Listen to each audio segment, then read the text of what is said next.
बिहार में कल final round की वोटिंग होने वाली है और उसके बाद 10 नवंबर को तय हो जाएगा कि बिहार इस बार किसका होगा, किसकी बनेगी सरकार। लेकिन आखिरी राउंड से पहले बिहार में इस बार फिर हिंदू और मुसलमान के ऊपर विभाजन की बात सामने आ चुकी है। योगी आदित्यनाथ उत्तर प्रदेश के मुख्यमंत्री, नीतीश कुमार से लेकर ओवैसी तक हर किसी ने इस घमासान में अपनी अपनी टिप्पणियां की हैं। नीतीश कुमार ने एक इमोशनल कार्ड खेला। इन सब का तीसरे चरण में कितना असर पड़ने जा रहा है, देखिए हमारी इस ग्राउंड रिपोर्ट को।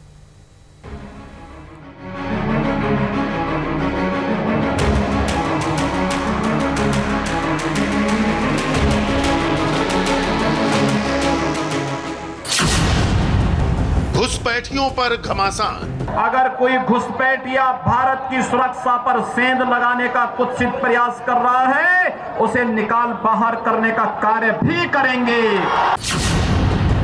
आखिरी चरण में हिंदू मुसलमान। और ये कौन दुष्प्रचार करता रहता, फालतू बात करता रहता है, यहां से कौन किसको देश से बाहर करेगा? ऐसा इस देश में किसी में दम नहीं है कि हमारे लोगों को, सब हिंदुस्तान के हैं, सब भारत के हैं, कौन इसको बाहर करेगा साहब? धर्म के कार्ड से कितने वोट मिलेंगे? ये कहता है कि तुम घुसपैठी हो, तुम बांग्लादेशी हो, तो याद रखिए उसकी तकलीफ सबसे ज्यादा असदुद्दीन ओवैसी को होती है। लास्ट राउंड में लास्ट चांस। ये मेरा अंतिम चुनाव है, अंत भला तो सब भला। रिलीजन और इमोशन के कार्ड के साथ बिहार इलेक्शन के थर्ड एंड लास्ट राउंड में रैलियों का शोर थम चुका है, लेकिन लाउड स्पीकर बंद होने से पहले फाइनल फाइट की लाइन तय हो चुकी है। बाजी 78 सीटों की है, इसलिए धर्म का दांव भी खुल्लम खुल्ला चल दिया गया। आखिरी चरण में सबसे मुश्किल चुनाव सीमांचल का है, इसलिए यहां दो हाथ हुए। हर पार्टी का महारथी मैदान में कूदा। यहां फोकस में भाईजान थे, निशाने पर हिंदू मुसलमान थे। बिहार चुनाव में अब तक CAA NRC मुद्दा नहीं बना था, लेकिन सीमांचल में वोटिंग की तारीख करीब आई तो हर नेता की रैली में इसका शोर सुनाई दिया। कोर वोट बैंक को साधने के लिए हर पार्टी के बड़े योद्धा ने बिसात बिछाई। असदुद्दीन ओवैसी ने मुसलमानों को नागरिकता कानून का डर दिखाया। योगी आदित्यनाथ ने बांग्लादेशी घुसपैठियों के बहाने CAA NRC का कार्ड खेला, तो नीतीश कुमार बोले किसी में दम नहीं जो हमारे लोगों को देश से बाहर करे। बांग्लादेशी घुसपैठियों CAA NRC का मुद्दा आखिरी चरण में कितना हावी होने वाला है, इसका आज हम ग्राउंड जीरो से विश्लेषण करेंगे। सीमांचल के साथ साथ क्या मिथिलांचल और तिरहुत रीजन में भी घुसपैठियों पर दिए गए भाषण वोट दिला पाएंगे? ये सवाल सीधे हम वोटर से पूछेंगे। क्यों आखिरी चरण में हिंदू मुसलमान का मुद्दा उछाला जा रहा है? 78 सीटों पर कास्ट फैक्टर क्या रहने वाला है? आज हम ग्राउंड जीरो से इसका कंप्लीट एनालिसिस करेंगे। तीसरे और आखिरी चरण में सीमांचल की 24 सीट, मिथिलांचल की 29 सीट और तिरहुत रीजन की 25 सीटों पर वोटिंग होनी है। और सबसे मुश्किल फाइट सीमांचल की 24 सीटों के लिए है, क्योंकि यहां मुस्लिम वोटर बड़ी संख्या में है। इसलिए कोर वोटरों को अपनी ओर खींचने के लिए नेताओं ने CAA और NRC के नाम पर खूब सियासी खिचड़ी पकाई। बीजेपी के स्टार कैंपेनर योगी आदित्यनाथ ने घुसपैठियों को लेकर ऐसा तीर छोड़ा जो नीतीश कुमार तक को घायल कर गया। सीमांचल के कटिहार में योगी ने जो बोला, उसकी काट नीतीश ने किशनगंज की रैली में की। मैं जानता हूं कटिहार और आसपास का क्षेत्र घुसपैठ की समस्या से त्रस्त रहता है, और घुसपैठ की समस्या का भी समाधान मोदी जी ने निकाला है। उन्होंने एक बात स्पष्ट कर दी, जो पाकिस्तान, बांग्लादेश और अफगानिस्तान में प्रताड़ित हैं। आपने देखा होगा भारत के अंदर भी अल्पसंख्यक समुदाय है, विशेष अधिकारों के साथ यहां रहता है, उसे कोई परेशानी नहीं। लेकिन बांग्लादेश, पाकिस्तान और अफगानिस्तान के अंदर रहने वाले अल्पसंख्यक हिंदू, सिख, बौद्ध, जैन, इन सब के साथ किस प्रकार का अत्याचार होता है, किसी से छुपा हुआ नहीं है। नागरिकता संशोधन कानून के माध्यम से उनकी सुरक्षा की गारंटी देने का कार्य जहां प्रधानमंत्री मोदी जी ने किया है, वहीं भारत सरकार ने इस बात को भी कहा है, अगर कोई घुसपैठिया भारत की सुरक्षा पर सेंध लगाने का कुत्सित प्रयास कर रहा है, उसे निकाल बाहर करने का कार्य भी करेंगे। ये कौन दुष्प्रचार करता रहता है, फालतू बात करता रहता है, यहां से कौन किसको देश से बाहर करेगा? ऐसा इस देश में किसी में दम नहीं है कि हमारे लोगों को, सब हिंदुस्तान के हैं, सब भारत के हैं, कौन इसको बाहर करेगा? साहब, ये सब कैसी बात करते रहते हैं यूं ही। हम तो आपने जब से मौका दिया है, आप बताइए, समाज में प्रेम का, भाईचारे का, सद्भावना का माहौल पैदा किया, सबको एकजुट करने की हमने कोशिश की है।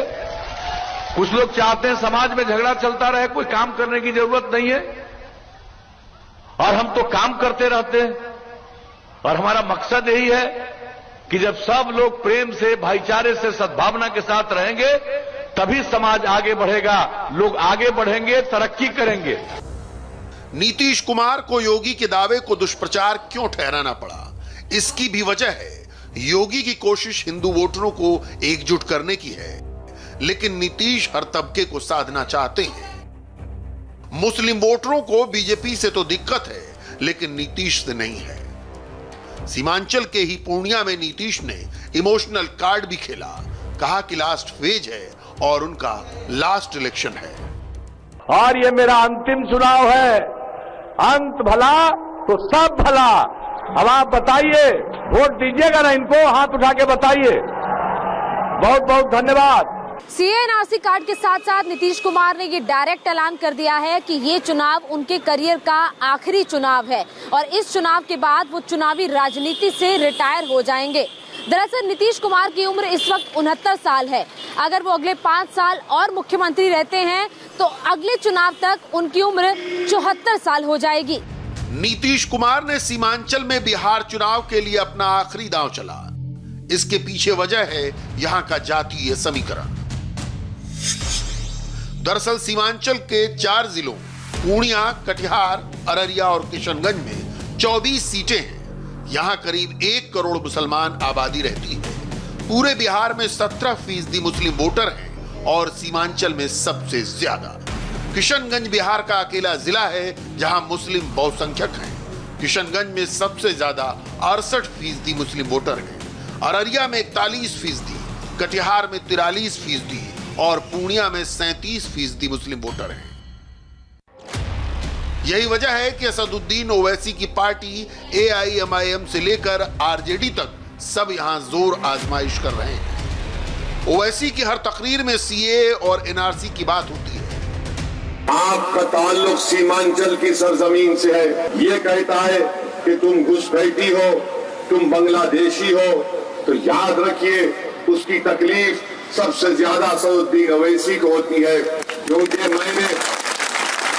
मेरी उम्र 13-14 साल की थी जब हैदराबाद में हमारे घर के सामने यही RSS और ये भीड़ आकर हमारे घर के सामने खड़े होकर नारा लगाती थी कि मुसलमान के दोस्तान पाकिस्तान या कब्रिस्तान। आखिर क्या वजह है कि उस महल्ले में किसी और का भी घर है मगर हमारे घर के सामने आकर इस तरह का नारा क्यों लगाते? मैं पूछना चाहता हूं RJD के यादवों से, कांग्रेस के राहुल गांधी से, JDU के नीतीश कुमार से और BJP के मोदी से, आपको क्यों बांग्लादेशी नहीं बोलते, हमको क्यों कहते हैं? असदुद्दीन ओवैसी ने ग्रैंड डेमोक्रेटिक सेकुलर फ्रंट के तहत सीमांचल में 13 उम्मीदवार उतारे हैं। किशनगंज में 4, कटिहार, अररिया, पूर्णिया में 3-3 उम्मीदवार AIMIM के हैं। ओवैसी के फ्रंट में RLSP, BSP, SJD समेत 6 दल हैं, लेकिन ये अलायंस ओवैसी के भरोसे सीमांचल में चुनाव लड़ रहा है।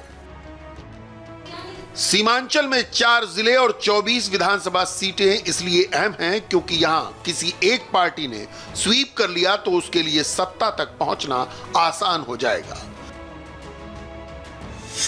सीमांचल में 2015 के चुनाव में बीजेपी को 6 सीट, JDU को 6 सीट, RJD को 3, कांग्रेस को 8 और CPI-ML को 1 सीट मिली थी। 2015 में जेडीयू, आरजेडी, कांग्रेस और सीपीआईएमएल ने साथ में चुनाव लड़ा था और तब महागठबंधन को 18 सीटें मिली थी। लेकिन इस बार जेडीयू और बीजेपी साथ में चुनाव लड़ रही है, इसलिए समीकरण बिगड़ गया है और इसका असर आपको चुनाव के नतीजों पर भी देखने को मिलेगा। लेकिन क्या सीमांचल के धर्म के कार्ड का असर आपको मिथिलांचल और तिरहुत रीजन में भी देखने को मिलेगा? इसकी पड़ताल इंडिया टीवी ने ग्राउंड जीरो से की है। तो आपने देखा किस तरह से आखिरकार धर्म भी बिहार के चुनाव में आ ही गया। 2015 में इसे बड़े पैमाने पर इस्तेमाल करने की कोशिश की गई थी, लेकिन सफलता नहीं मिलेगी। क्या इस बार मिलेगी? यह अपने आप में बड़ा सवाल है। हम यहां पर एक छोटा सा ब्रेक लेते हैं। ब्रेक के बाद प्रदूषण रोकने के लिए क्या है केंद्र सरकार का प्लान? सुप्रीम कोर्ट में केंद्र सरकार ने क्या रखी अपनी अर्जी? छोटे से ब्रेक के बाद